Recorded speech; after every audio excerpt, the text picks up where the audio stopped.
Alright guys, welcome back. So here we are, Cyberpunk has finally released out of beta. Yeah, I actually mean that as well. But look, today's video is not about getting bogged down in any negativity or anything like that. Really what I wanted to do today was give my honest assessment of whether or not it actually is worth your time investing in Cyberpunk now. The entry point for this is actually quite appealing, especially if you can get a physical copy. I mean, I picked this up for originally on launch, but I've been just checking on CEX. At the moment, it's in and around 15 or 20 euros to get a physical copy. Now, my only concern there would be it's going to raise in the next few days, I imagine, off the back of the news that the next gen version is out. And the fact is, if you have a physical copy, you can upgrade to next gen for free. Albeit, if you're on the Sony console, with a bit of pain. I had multiple issues. I had issues because I had a EU region copy of the disc and I had to wait until they fixed it. So CD Projekt Red identified an issue with that, and there was also a problem with my saves. The game pretty much corrupted my saves, so I ended up having to restart the game from scratch. But look, what I gotta say is, again, I'm going to just focus really on what would it be for somebody new to come in and play this now. Yes, I am playing it on hard, by the way, Jim, so yeah. But honestly, I'm actually having a lot of fun with this. Bear in mind, I pumped about 20 hours into this on the PS5 originally, and that kind of used an unlocked frame rate of 60 FPS, but it was kind of based off the PS4 Pro.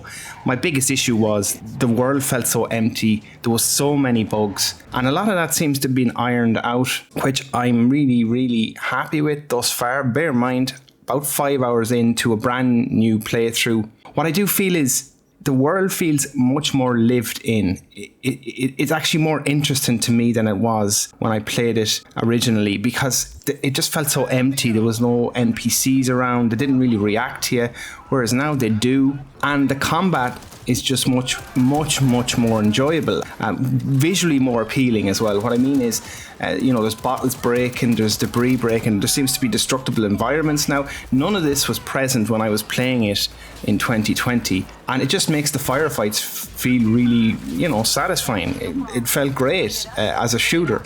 First and foremost, and I kind of will be concentrating on building my character in that way. Build my character maybe around assault rifles, shotguns, handguns, stuff like that. You could invest in building a melee character as well. I suppose when you get to higher levels anyway, then you can start really pumping into all the perks anyway. So on repeat, the combat is satisfying.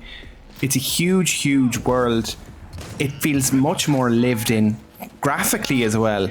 Fidelity wise, PS5 right now, it actually looks gorgeous, especially with HDR enabled. But when you think back, I think first and foremost, this should have been a PC title and then next gen only. It should have never gotten a PS4 or Xbox One release. Never should have happened. They just weren't powerful enough, didn't have the CPU and GPU power required for this game. And then to top it all off, it really needed an additional year really to stabilize, get all the bugs fixed. But again, it's over and done with, time to move on.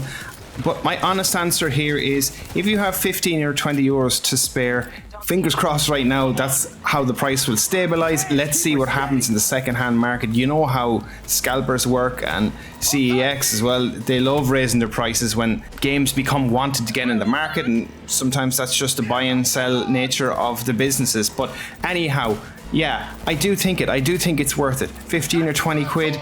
I recommend getting the Xbox Series X version over the PS4 version if you have a choice, because the upgrade method for bringing it to Series X next gen version is just so much more cleaner than it was for me on the Sony console. Anyway, I'm hoping this video has given folks the ability to make an informed decision on whether or not they should give up their cash for Cyberpunk 2077, the next gen version.